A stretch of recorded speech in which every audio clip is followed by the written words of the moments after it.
Recuerda tu época de adolescente. ¿Recuerdas lo que pasaba por tu mente, lo que solías hacer o lo que solías decir? ¿Recuerdas aquellas travesuras que seguramente cometías y las discusiones que tenías con tu papá o con tu mamá justamente por dichas travesuras? Es muy probable que alguna vez en aquellas épocas juveniles hayas escuchado frases como ¿en qué estabas pensando? O ¿qué tienes en la cabeza? A muchas personas les cuesta entender el comportamiento de los adolescentes. Es más, a nosotros mismos nos cuesta entenderlo cuando ya llegamos a una etapa adulta. Y cuando reflexionamos sobre lo que hicimos cuando éramos adolescentes, nos preguntamos por qué lo hicimos. Afortunadamente, la llegada de nuevas disciplinas científicas y de nuevos métodos de estudio hacen posible hoy entender mejor el comportamiento adolescente. Por eso, en este nuevo podcast de Laboratorio Docente, queremos compartirte algunos consejos que tiene la neurociencia para el trabajo con adolescentes, sean nuestros hijos, hijas o estudiantes. Pero antes de iniciar, tómate un segundo para que puedas suscribirte a nuestro canal, activar la campana, dejarnos un like y compartir este video. Ahora sí, empecemos.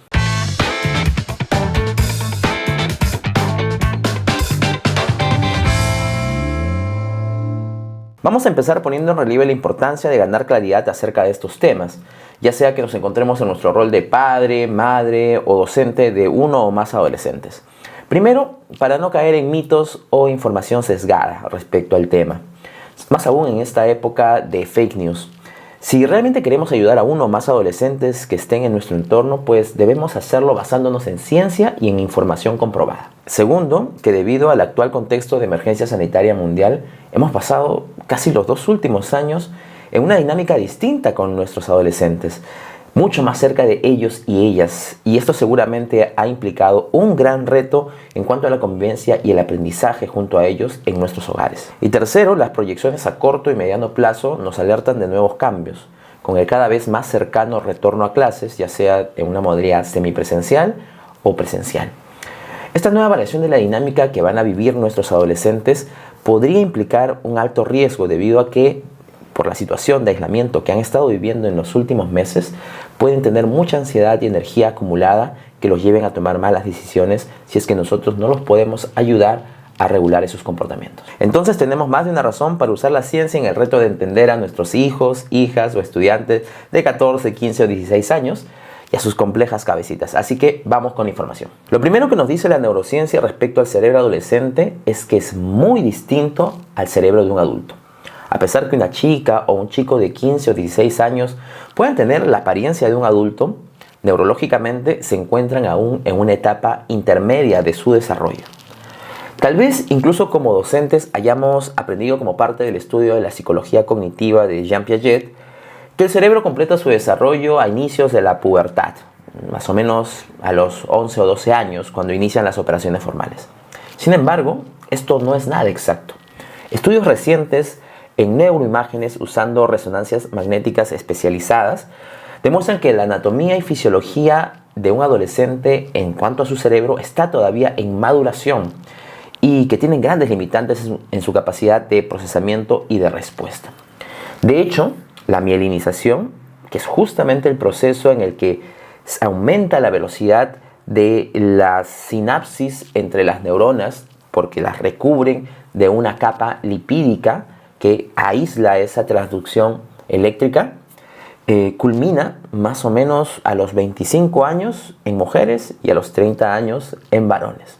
Por lo tanto, si ya sabemos que el cerebro de un adolescente es diferente al de un adulto, no podemos pues esperar los mismos comportamientos que un adulto. Sus comportamientos serán diferentes. ¿Y cuáles son estas diferencias más resaltantes a tener en cuenta? La primera diferencia es que el cerebro de un adolescente es excepcional para el aprendizaje. Los adolescentes pueden aprender de todo y muy rápido, son como esponjas para aprender. Y esto es porque vienen de una etapa, que es la niñez, en donde ha habido una gran exuberancia neuronal. Muchísimas neuronas, millones de neuronas que se han generado en su cerebro.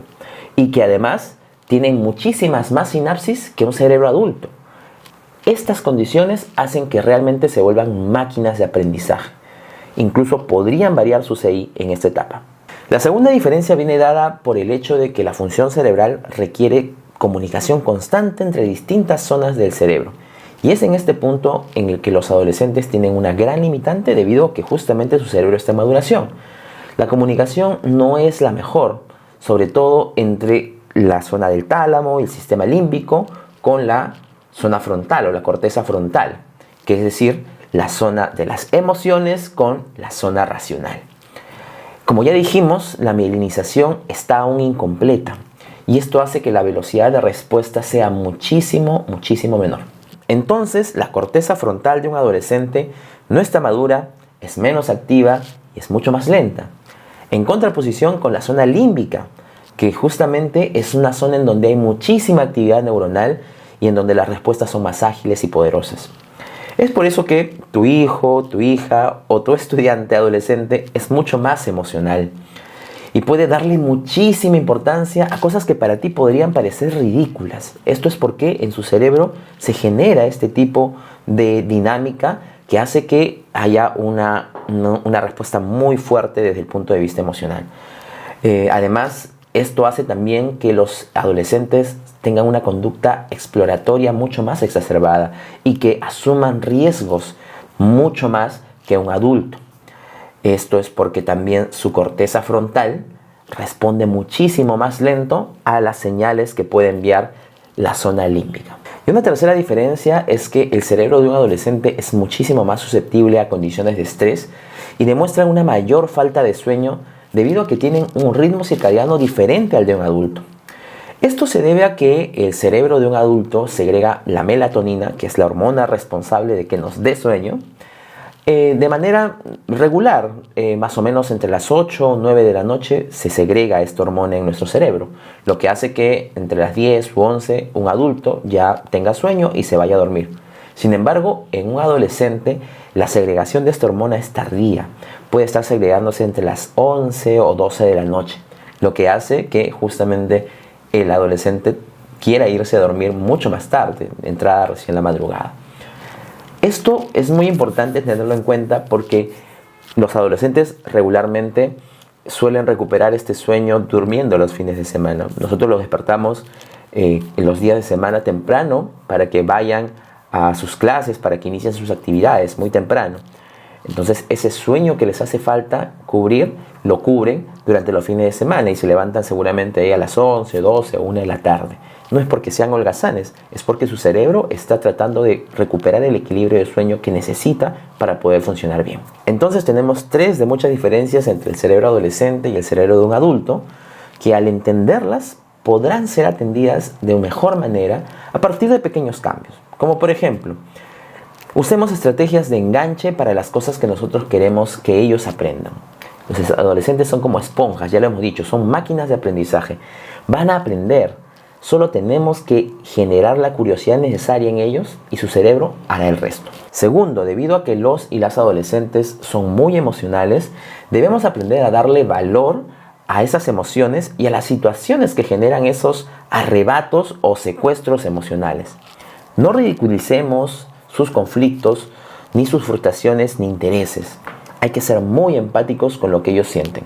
Tercero, dado que tienen una poca capacidad para conectar su cerebro emocional con su cerebro racional, debemos ayudarlos a tomar mejores decisiones. Primero, explicándoles cómo funciona su cerebro, para que ellos lo puedan entender también. Y también poniéndolos en situaciones hipotéticas que los ayuden a entrenar esas respuestas de su cerebro, para que cada vez sean más racionales y menos emocionales. Y cuarto, como tienen un ritmo circadiano distinto, no insistamos en hacer que se levanten demasiado temprano para sus actividades de aprendizaje. Nosotros no despertaríamos a un adulto a las 3 de la mañana para que inicie sus tareas, ¿verdad? Eso estamos haciendo cuando levantamos a un adolescente a las 6 de la mañana. En caso no podamos variar la jornada, la hora de inicio de las actividades, lo que podemos hacer es incluir en los horarios matutinos actividades que no requieran demasiada complejidad ni demasiada demanda o esfuerzo mental.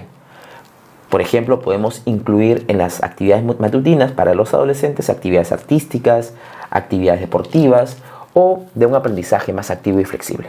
De esta forma es como la neurociencia nos arranca del oscurantismo de décadas anteriores en torno a los y las adolescentes. Si ustedes quieren conocer más sobre el funcionamiento del cerebro en esta etapa de vida, Les recomiendo leer a Frances Jensen, que es neurocientífica y jefa del Departamento de Neurología de la Universidad de Pensilvania, con su libro El cerebro adolescente. Así como también a Daniel Siegel, médico psiquiatra y profesor de la Escuela de Medicina de la UCLA, con su libro Tormenta cerebral. Ambos textos los hemos tomado como referencia para poder construir el resumen que les hemos compartido en este podcast. Así que, para terminar, ya saben, hagan el esfuerzo de entender a sus hijos, hijas o estudiantes adolescentes en aquello que, debido a razones anatómicas o fisiológicas, aún no son capaces de hacer por sí solos. Es nuestro deber ayudarlos en este proceso de maduración, siempre tomando como referencia la ciencia y la investigación. Y bueno, con eso terminamos el podcast. Muchas gracias a quienes nos siguen en todas nuestras redes de Facebook, YouTube, Instagram, Spotify o TikTok. Gracias por acompañarnos cada semana. Si esta información te ha parecido útil, déjanos tu like, comparte este video y también déjanos algún comentario con preguntas o ideas sobre temas que crees que podríamos incluir en estos podcasts. No olvides suscribirte y activar la campana para que te llegue una notificación cada vez que subamos un nuevo video. Volvemos la próxima semana con más información y experiencias de actualidad en educación. Hasta pronto.